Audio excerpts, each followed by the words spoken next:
Bismillahirrahmanirrahim. Assalamualaikum warahmatullahi wabarakatuh. Alhamdulillah wassalatu wassalamu ala Rasulillah Habibina al-Mustafa Rasulillah sallallahu alaihi wasallam wa ala alihi wa ashabihi wa tabi'in wa tabi'in tabi'in lahum bi ihsanin ila yaumiddin, amma ba'. Alhamdulillah, sekali lagi Allah himpunkan kita bersama dalam suatu pertemuan. Di antara sebaik-baik pertemuan adalah pertemuan yang diduduki pada mereka itu adalah majlis ilmu Allah Subhanahu wa taala. Di antara banyak tempat dan di antara banyak majlis yang kita merasakan pada akal fikiran kita itu adalah suatu perkara yang besar, namun Allah Subhanahu wa taala menganggap perkara yang lebih besar dari sudut perkara kita yang kita rasa kecil, ialah duduknya dalam majlis ilmu Allah Subhanahu wa taala. Mudah-mudahan Allah ampunkan dosa kita dalam pertemuan kita pada petang yang berbahagia ini. Muslimin muslimat, hadirin hadirat yang dirahmati Allah, membincangkan tentang tazkirah Ramadan dalam perbahasan yang seterusnya untuk kita kongsikan. Apabila dalam suasana masuk daripada awal Rejab dan kemudian masuknya kepada Sya'ban, Nabi SAW akan melazimi dengan suatu doa, yang doa ini kita dengar setiap kali daripada habisnya sembahyang daripada mula Rejab sampai kepada akhir Sya'ban oleh para imam yang kita menjadi makmum pada waktu itu, dengan doanya Allahumma barik lana fi Rajab wa Sya'ban wa ballighna Ramadan. Ya Allah, berkatilah kami pada bulan Rejab dan berkatilah kami pada bulan Sya'ban, dan sampaikanlah kepada kami ya Allah pada bulan Ramadan. Menunjukkan suatu doa Nabi tidak meminta kepada supaya waballighna Dzulhijjah. Nabi tidak pernah meminta supaya sampaikanlah kami kepada bulan Dzulhijjah. Nabi tidak pernah meminta supaya kami ini sampai kepada satu bulan yang dinamakan Rabiul Awal. Walaupun hakikat kita memahami Nabi SAW lahir pada Rabiul Awal dan kemudian Nabi wafat pada Rabiul Awal, tetapi Nabi SAW meminta kepada Allah supaya disampaikan kepadanya Ramadan. Namun tuan-tuan, muslimin muslimat yang dirahmati Allah, bila sahaja pada hari ini Allah sampaikan kita pada Ramadan, maka kegembiraan perlu dilahirkan dan diraihkan bersama-sama. Namun satu perkara yang sangat besar untuk kita kongsikan sebagai peringatan dan persediaan untuk kita menghadapi Ramadan yang akhir ini, apabila Nabi SAW telah membentangkan kepada khutbah terakhir Nabi SAW pada akhir Sya'ban, apabila Nabi mengatakan dibuka seluruh pintu langit dan seluruh pintu syurga, kemudian ditutup seluruh pintu neraka, dan digandakan amalan sunat itu seperti mana amalan yang wajib. Kemudian dikatakan amalan yang wajib itu digandakan sebanyak 70 kali ganda, dan seluruh ini, perkara ini berlaku pada bulan Ramadan. Dari sudut akal fikiran manusia, apabila masuk Ramadan dengan dibentangkan segala bentuk kemewahan ini, mustahil untuk Allah Subhanahu wa taala tidak mengampunkan dosa manusia apabila manusia itu meminta kepada Allah. Namun tuan-tuan, dalam satu hadis Nabi SAW, apabila dibicarakan Jibril alaihi salam datang kepada Nabi SAW dengan membawa 3 doa yang telah diaminkan oleh Nabi SAW. Diaminkan oleh Nabi, diaminkan oleh manusia yang paling sempurna, diaminkan oleh makhluk yang paling hebat dalam sisi Allah, diaminkan oleh makhluk yang dikatakan kekasih Allah, dan didoakan pula oleh makhluk langit yang paling mulia iaitu Jibril alaihissalam. Dan ini merupakan suatu doa yang sangat besar untuk kita ambil pengajaran. Apa dia tuan-tuan?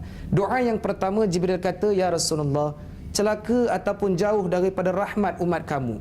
Rahmat Allah apabila datang sahaja sesuatu seruan yang diberikan nama kamu ya Rasulullah disebut, tetapi manusia tidak membalasnya, maka aminkanlah ya Rasulullah. Nabi mengaminkan kepada golongan yang bila dengar sahaja nama Nabi SAW, mereka tidak membalas seruan itu. Nak menunjukkan bahawa apabila keutamaan dengar nama Nabi SAW, ia merupakan suatu perkara yang penting untuk kita membalas terus dengan ucapan sallallahu alaihi wasallam. Doa yang kedua dibawa oleh Jibril dan diaminkan oleh Nabi SAW.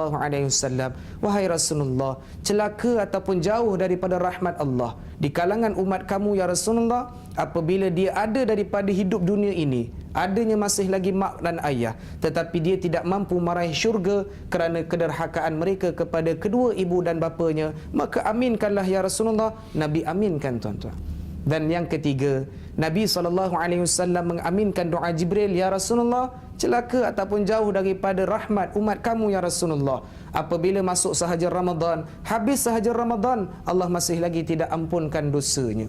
Tuan-tuan muslimin muslimat yang dirahmati Allah, kita bicara pada awal tadi, apabila Nabi membentangkan dalam bulan Ramadan, ditutup seluruh pintu neraka, dibuka seluruh pintu syurga, dan digandakan amalan kita segala perkara yang kita buat. Dan seluruh perkara itu adalah dengan asbab rahmat Nabi SAW dan juga rahmatan lil alamin Allah Subhanahu wa taala. Namun ada golongan yang Allah kata masuk Ramadan, dia beramal, dia buat kebajikan, tetapi Allah tidak ampunkan dosanya. Maka tuan-tuan, cuba kita renung 4 golongan yang Nabi sebut. Masuk Ramadan, habis Ramadan, Allah tak ampunkan dosa dia. Golongan yang pertama Nabi sebut ialah peminum arak dan dia tidak bertaubat selepasnya. Barangkali kita boleh fikir, aku bukan peminum arak. Barangkali kita boleh fikir, aku tak pernah langsung memegang dan meminum arak.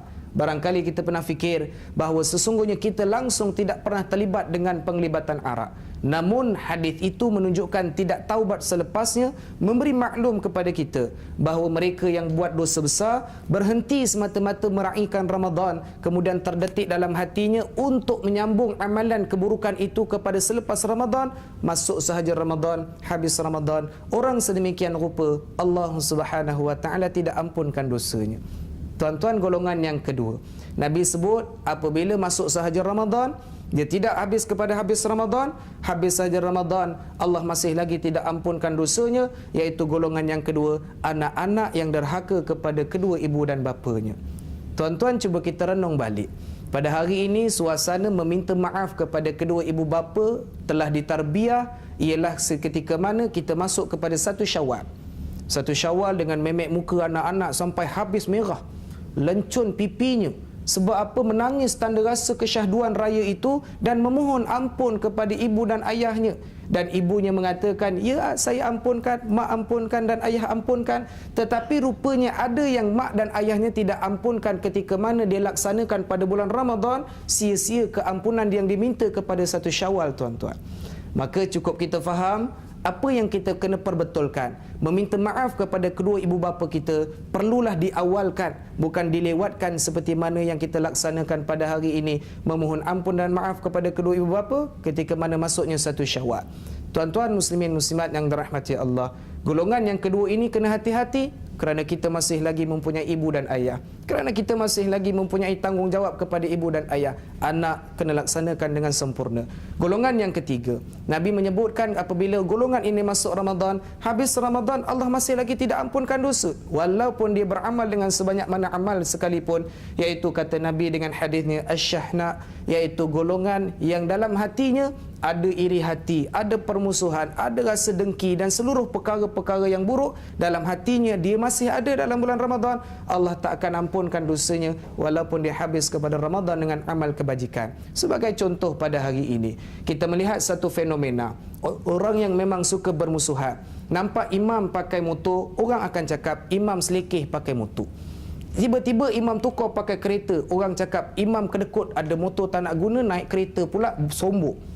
Imam naik Pajero, orang akan cakap imam belagak no, banyak kereta, habis semua kereta dia naik. Lala imam jalan kaki, dia mengatakan imam kufur nikmat, ada motor, ada kereta tak nak naik. Maka hal ini menyebabkan permusuhan ini dan rasa iri hati dalam hati kita masih ada. Dan kita ambil contoh paling mudah, tuan-tuan. Kita bagi salam daripada solat tarawih.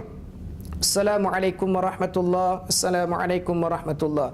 Ucapan yang sepatutnya kita lafazkan kepada Allah selepas sembahyang adalah Astaghfirullahalazim.